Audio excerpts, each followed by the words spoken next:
Täna on rahvusvaheline hamburgerite päev ja selle puhul maitseme ka ise mõnda burgerit.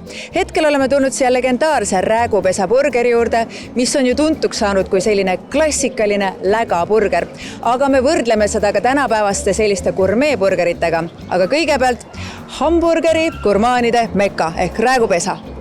Tere! Ma kohe uuriks, et mis teil siin kõige populaarsem burger siis on? No ikka topelt Räägupesa. Topelt Räägupesa? Tavaline ei kõlba kuhugi või? No tegelikult on üks ja sama lihtsalt, siis Bitcoin juures. Okei. Mida on suurem ja uhkem, seda parem. Okei. Topelt Räägupesa. Ahah, seal ongi nagu 50 sendine vahe, ma näen, jah? Okei. No aga me proovime siis ühe topelt Räägupesa burgeri, kui see on teil siin kõige populaarsem toode.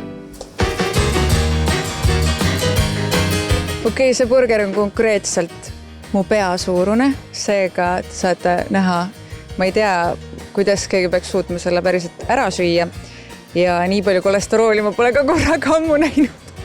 Aga ma loodan, et mu perearst ei vaata seda. Kui sa näed seda, siis pane silmad kinni ja proovime siis seda. Seda ei ole võimalik ilusti süüa, sest ma proovin minna näoga sisse nagu professionaalile seda teevad. Okei.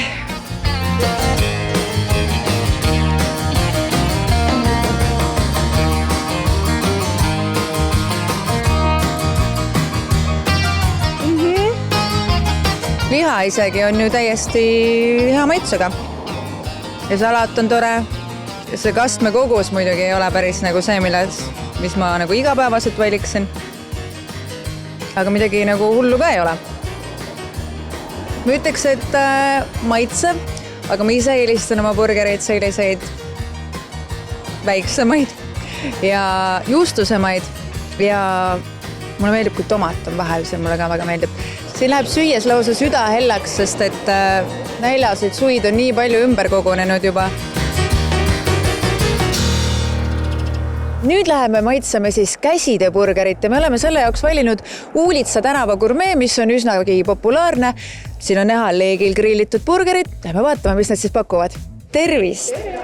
Mis teil siis on selline kõige populaarsem burger siin? Ma ütleks, et meie kõige populaarsem on sibulamoosiga burger või siis näiteks ka trüflipeekoni oma. Et ongi võib-olla sellepärast nad ongi populaarsed, et need on suhteliselt teistsugused. Ja tavaliselt ei saa selliseid asju. Kumb sulle endale rohkem meeldib? Trüflipeekoniga. Okei, see on hea valik. Trüffel mulle meeldib, peekon mulle meeldib. Trüflipeekoni burgeri sees on siis kartulikukkel. See on tehtud lihtsalt kartulijahuga ja kartulitärkidesega ja sükesed asju. Väga huvitav. Maheveise hakkliha, trüflimajonees, cheddar, peekon, marineeritud kurk ja salat.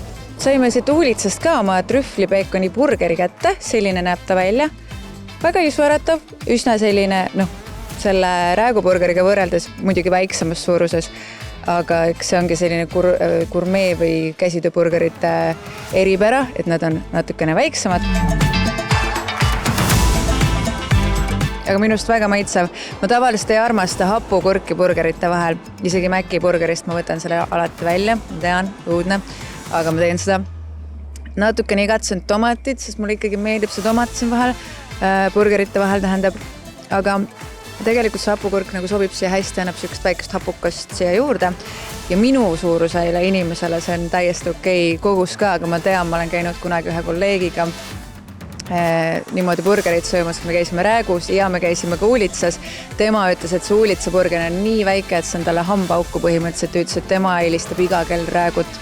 Mina isiklikult eelistan seda Uulitsat, aga see on täiesti maitseasi. Burgeri päev tähendabki seda, et kõigile oma eelistused ja nii nagu maitseb.